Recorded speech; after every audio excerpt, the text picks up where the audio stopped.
Good afternoon to all here that came to listen. My name is James, and I'm going to talk mostly about the Spanish colonial borderland here. That was Crestone, Colorado.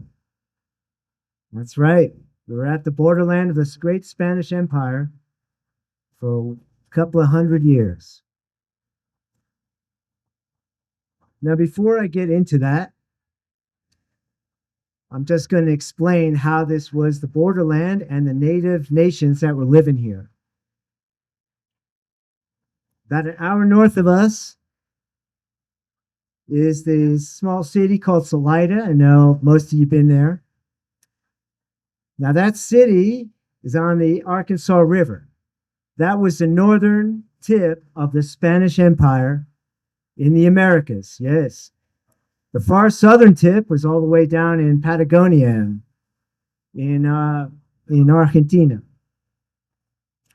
But that was the farthest point was the Arkansas River. And so Crestone was inside. And Salida in Spanish, salida means exit. Okay, so it's the exit of the Spanish Empire. All right, now the native population here. The natives who lived in this area right here where we are in Crestone, the Spanish call them Utas or Utes. We call them Utes. The reservation is way southwest of here. Okay? They were kicked out of this area. There were two groups here of kinfolk of the Ute Nation. It was the Moake and Capotas. Now, a little bit east of us, over those Sangre de Cristos, were the Comanches. It was called Comancheria by the Spanish because they had an empire. That's right, Comanche Empire. They went all the way deep into Oklahoma. Now, a little bit south of us were a group of people called the Apaches, but they were the Lipan of that kinfolk, Lipan Apaches. And the Spanish called them Apacheria, the empire of the Apaches. A little bit south of them were the Pueblo people down in that Rio Grande area in New Mexico. But first, I'm going to talk about all these types of people. They all had one thing in common. All these native nations out here, they were men of honor. They were warriors. They didn't have a legal code about it. They didn't have all those other accoutrements that a lot of the European nations had. It was in the heart and in the mind. And that honor meant you gave your word. And once you gave your word, you had to follow it. Or else. Again, these were warrior guys. They didn't tolerate that. They were men of honor. They expected everyone else to guide by that principle.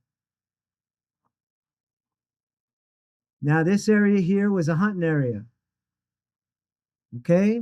And the hunting was like, it was a paradise out here. Just like it's a spiritual paradise for us, for them it was a hunting paradise. They would hunt. And after hunting, they would feast. And they would party. They liked to party. They had big fires. Feast and fire, partying, having a great time. The whole family. Women, children, the men. Fighting and hunting and honor. That's what they all had in common. These native nations out here. Now, a little bit east of us, the Sangre de Cristos, there's a thing they call the Spanish Peaks, right there by Highway 25, right near the New Mexico border. They refer to those peaks as the breasts of the Great Mother, Mother Earth. That's what they did. Now, when the Spanish first came in and their entradas, the entrance, and they took over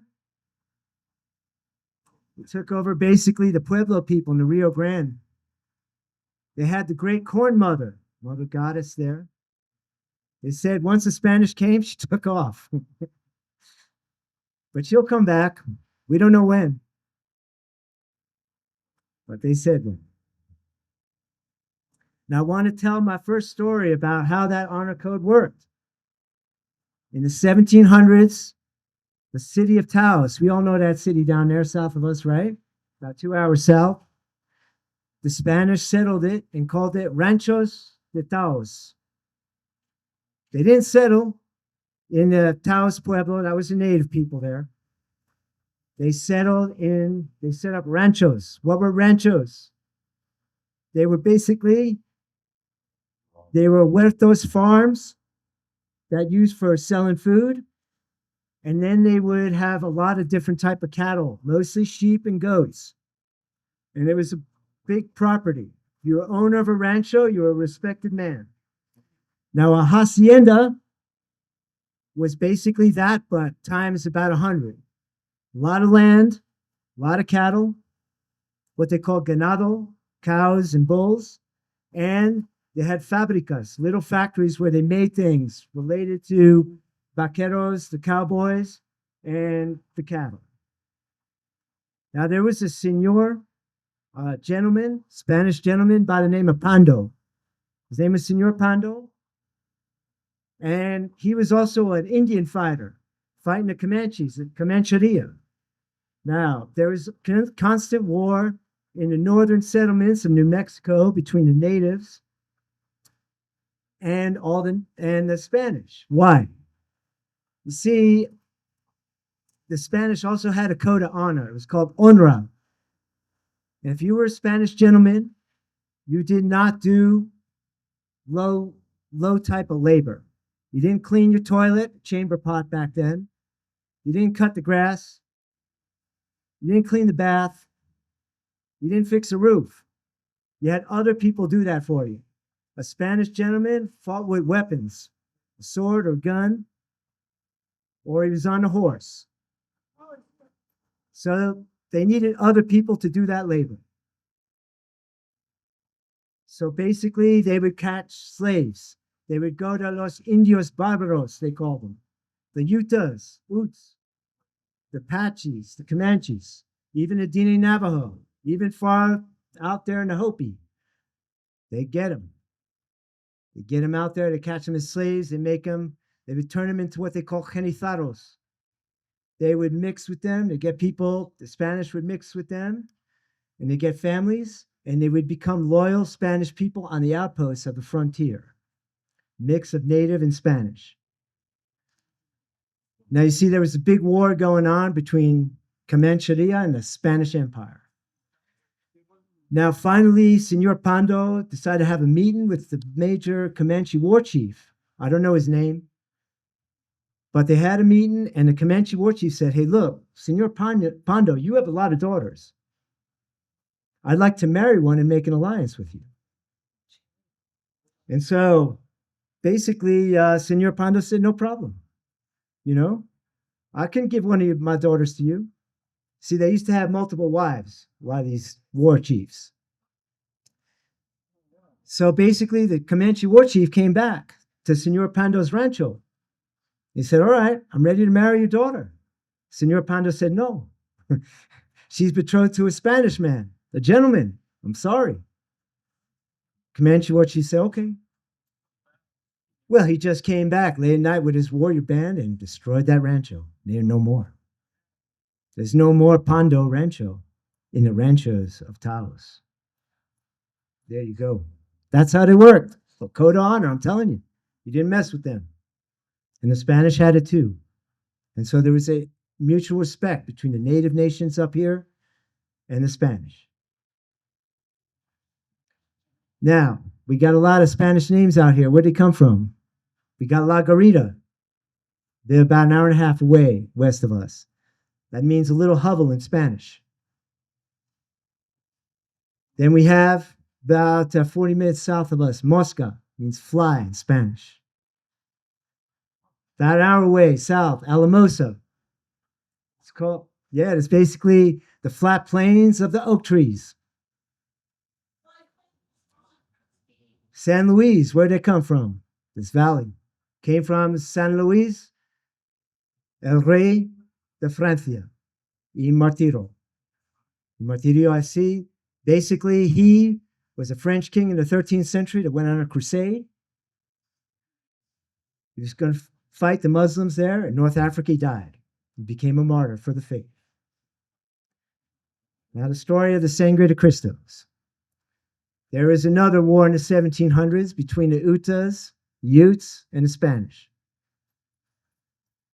There was a Spanish, apparently, this is the legend, the Spanish soldier was dying. See, when you're dying in battle, there's no priest to give you last rites, if you're from that Catholic background.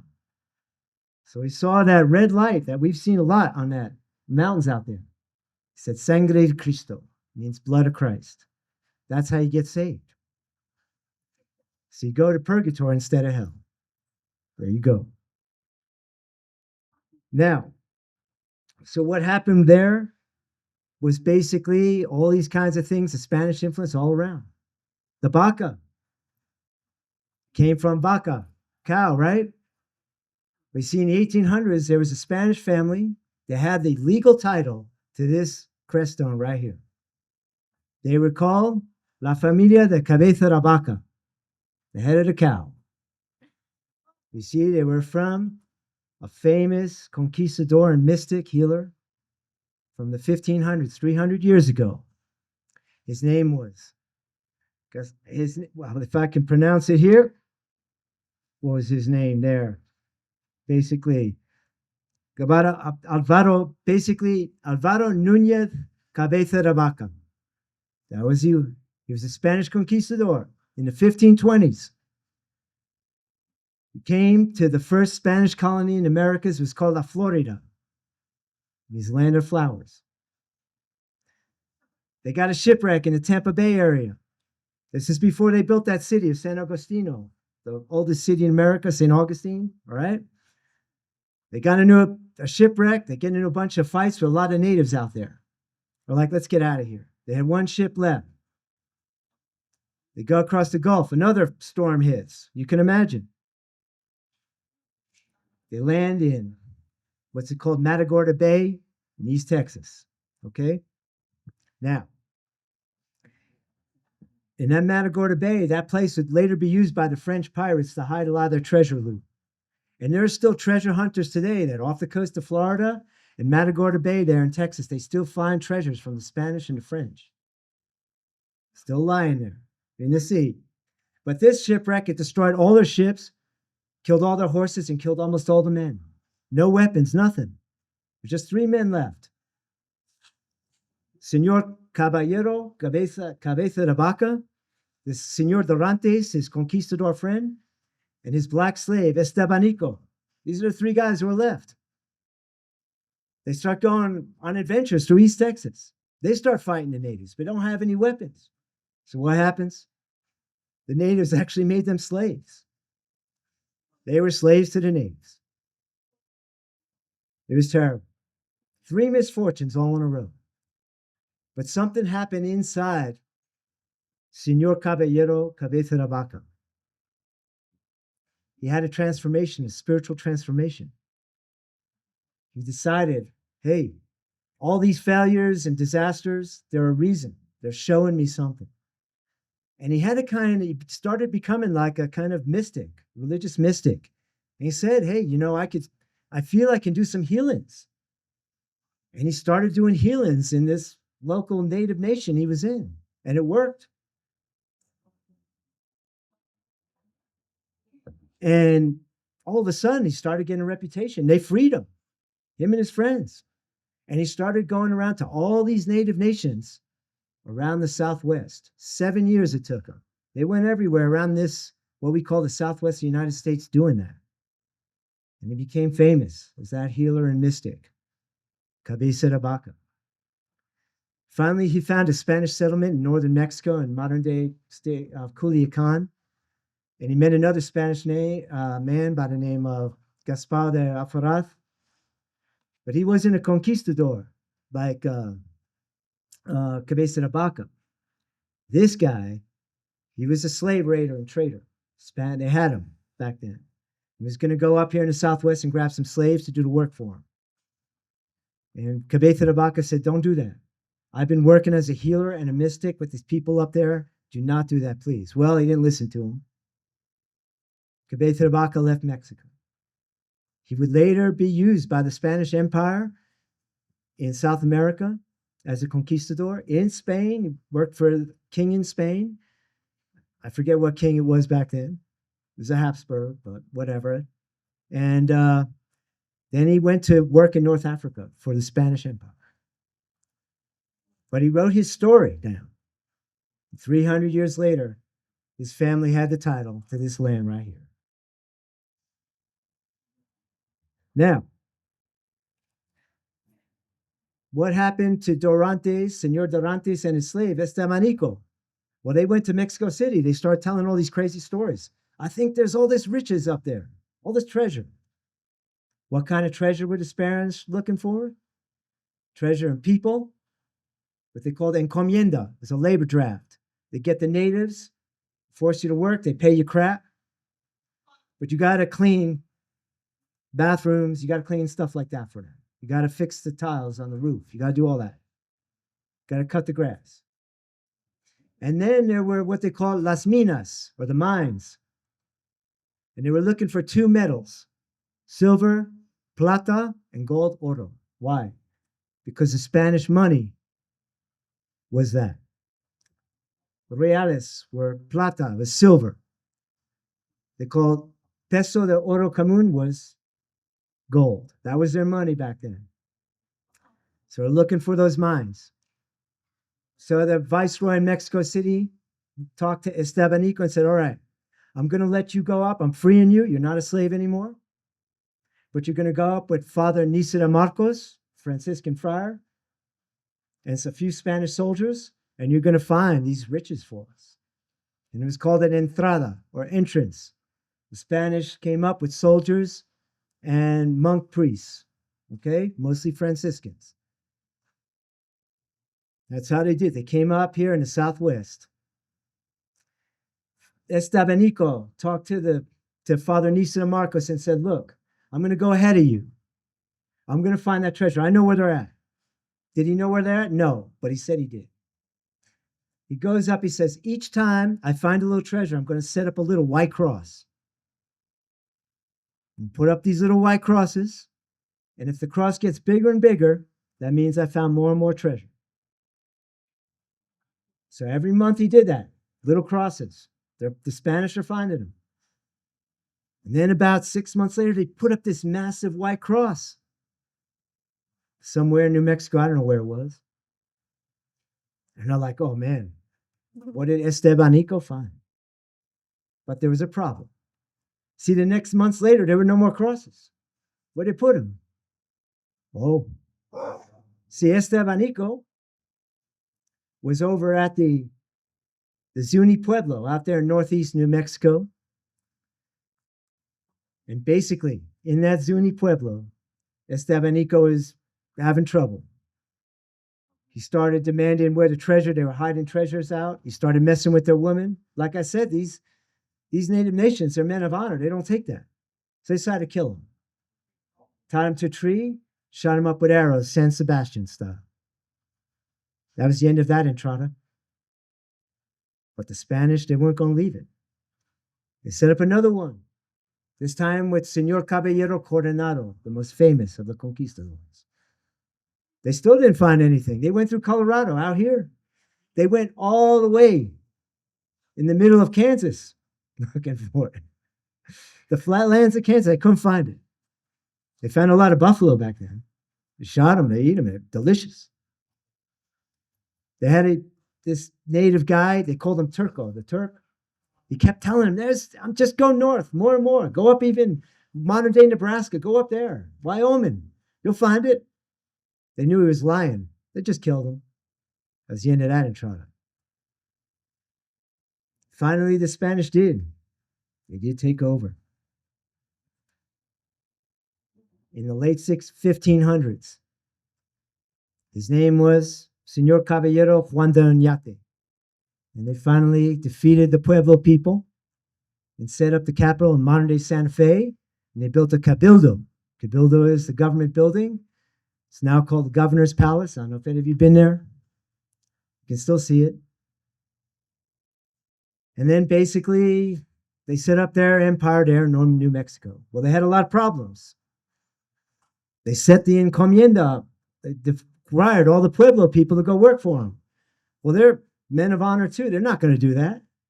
We don't care what you pay us. You're not going to force us to clean your chamber pots and stuff like that. We're not doing it. It's a real problem. In fact, one of the governors in New Mexico, the Inquisition got him. They brought him all the way back to Mexico City and brought him the Inquisition. Then the Franciscan priests, they hated their religion, the Kachina dances and all that. They said it was the devil. Well, you don't say that to these people. Come on. They even in the 1670s, they started killing the priests. The Spanish did. Except one. His name was Pope. This one Spanish priest escaped, and he set up the famous revolt of 1680. They actually kicked the entire Spanish Empire out of New Mexico. It went all the way to El Paso, modern-day city of El Paso, Texas, or is that area there. That's where the Spanish set up. And apparently, the legend is that they put their loot, the treasure that they had, that they took with them, and they buried it up there in the Magdalena Mountains. And there have been treasure hunters that have found little aspects of treasure out there in the Magdalena Mountains right near El Paso, Texas out there. That's where it's supposedly located. And people have found stuff. Now, about 12 years later, the Spanish came back. This time with another conquistador, Senor Caballero Gaspar de Vargas, and he took over all of New Mexico back. But no more encomienda. They would take slaves now from this area here. And they would leave their religion alone. They could have their Kachina dances. But some of these priests, Pueblo priests, they didn't want to be under the Spanish. They didn't want anything to do with them. So they escaped, and they came up here, what the Spanish called Los Colorados, the Red Rocks area. That's where we get our name from. Now, finally, the wars continued in the 1700s between the Spanish and the Indios Barbaros, as I told you about, mostly with the Apacheria, the empire of the Apaches, and Comancheria, the empire of the Comanches. Just didn't stop. The Spanish finally sent what we call in history the last conquistador. His name was Senor Caballero Juan de Anza. And he did it. He defeated both Apacheria and Comancheria. And he did something very important. He set up the full length of the Spanish Trail. It's still there. You can still go hike on it. The Spanish Trail went up from Santa Fe to Taos. From Taos, it went into a fork. The eastern part went by the Great Sand Dunes. Now, some people say a lot of the Spanish set up their loot up there. There were Spanish miners that went up for silver and gold. They set up arrastras, big circular stone implements. They moved it with a donkey around and put the rock in between the two arrastras and they'd crush it, see if any silver or gold came out of that. Now, supposedly, they're out there by Spanish Creek, between Spanish Creek and Cottonwood Creek. So I'll let you find them. Maybe you'll find that treasure. But there were Spanish miners that went out there in Los Colorados up there because, again, the eastern part of the Spanish Trail went through there. Here, basically. The western part went up from La Garita into Villa Grove, and then up there by that Highway 285. It would cross into eastern Utah, around Moab area, and then it would go into northern Arizona, and then southern Nevada, the Mojave Desert, and then cross the Mojave Desert in California to a town, only a few thousand people. It's called Puebla de Los Angeles. Yes, Las Californias had already been settled, and now we call it LA. But at that time, it was just a town of ranchos, Spanish gentlemen that owned ranchos. That's what it was. So that's what he did.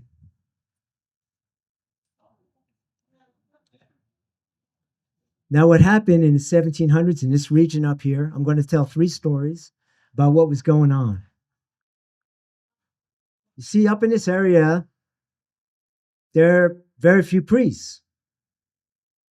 So a lot of the Spanish Catholics, well, how are we going to practice?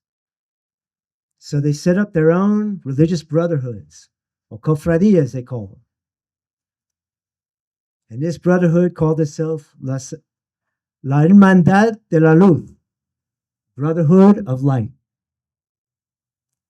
These men, they practiced a very strict form of Catholicism.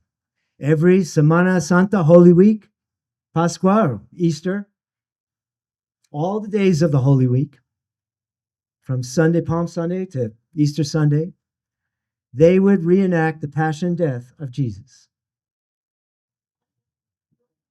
So they would wear these white cloaks and they would walk on their knees in this desert here with all this little cacti, nasty twigs and rocks. They ripped apart their knees. They get whipped. That's right. Spanish cords of whips with metal little things on the end there. They would get beat with bats. They would walk there to the point of the crucifixion where it was all waiting for them. And yes, they got crucified. For 3 hours, they stayed up there. Now you can imagine some of these men did not survive this, but they died as martyrs for the faith. And so by doing this, they saved their family from going to hell. Instead, they would enter purgatorio or purgatory. So it's a great lesson. And these cofradías, the Brotherhood of Light, they were called penitentes. They met in places called moradas. They're special places you can see out all around these small towns out here in northern New Mexico and southern Colorado. They have no windows. And they have little crosses around them. Those are all those martyrs who died while doing the passion and death of Christ. They're all anonymous. The names aren't important. God knows who did it. And they still do it today out there in La Garita. This place called Penitente Canyon. If any of you have been to it. But the Morada, I've been out there in La Garita. I still can't find the Morada. I don't know where it is. That's up to you to find that spiritual treasure. Now I'm going to tell the story of La Llorona. Some of you have heard that story. There's many different ways of going through that story. One is in Mexico with the Aztec mother goddess. Okay, but I'm not going to tell that story. I'm going to tell the one from the Sangre de Cristos in San Luis. In the 1700s, there was a Spanish soldier. He was very injured, terribly injured, fighting the Indian Wars. You're almost dead. They had a group of nuns called Las Hermanas de la Caridad, the Sisters of Charity, out there in Santa Rita, New Mexico. When this nun was taking care of the soldier, and this somehow he lived. They fell in love, but she's a nun. But he had to leave. The Spanish capitan said, "Listen, let's go. We got more fighting to do. I don't care. You're here to die," as a soldier does. So he had to leave. But she was in love with him. So she left the Sisters of Charity.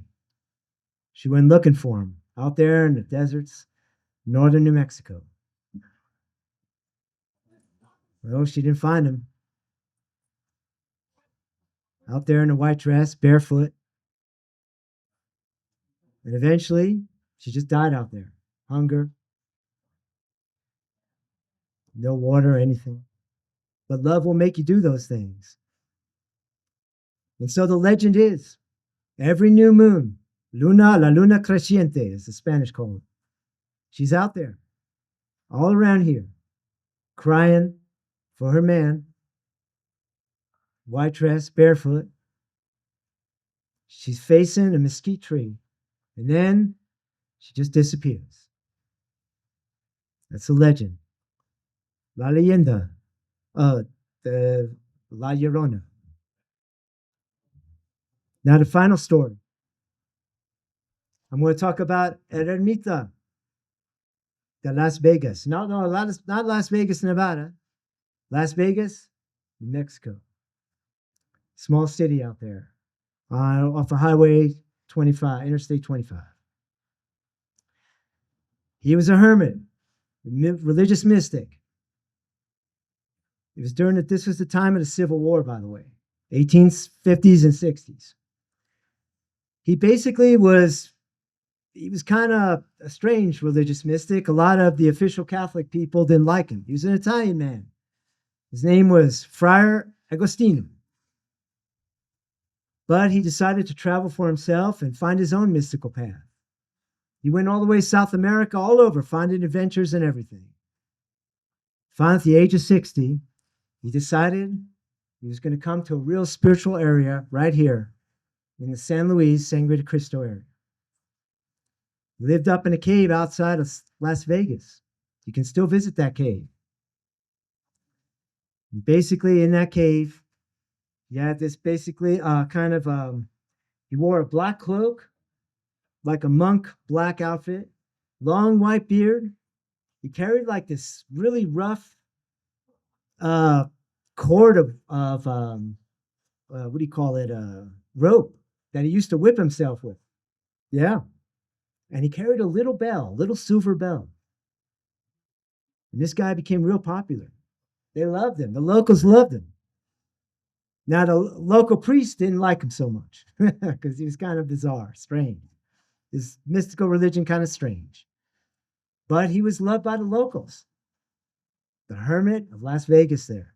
He decided he wanted to leave again. Where does he go? He goes to the Magdalena Mountains outside of El Paso and lives up in a cave in the Magdalena Mountains. Becomes real popular up there again. Now, some people said he was trying to find the loot, the treasure. No. He didn't care about that. He ate coarse gruel of cornmeal every day. He didn't care. Wore the same outfit all the time. I don't know what that guy smelled like, but he wore the same outfit all the time with the little silver bell. But everyone loved him. Till one day, it just never came down again.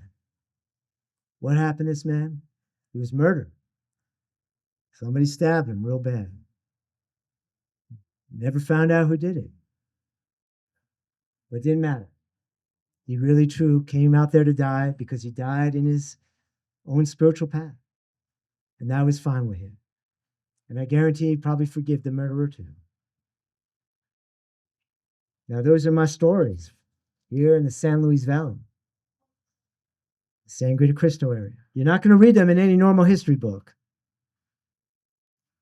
A lot of these regular historians and colleges and universities are not going to talk about this, but I am, because that's the reality here, because we're living it right now.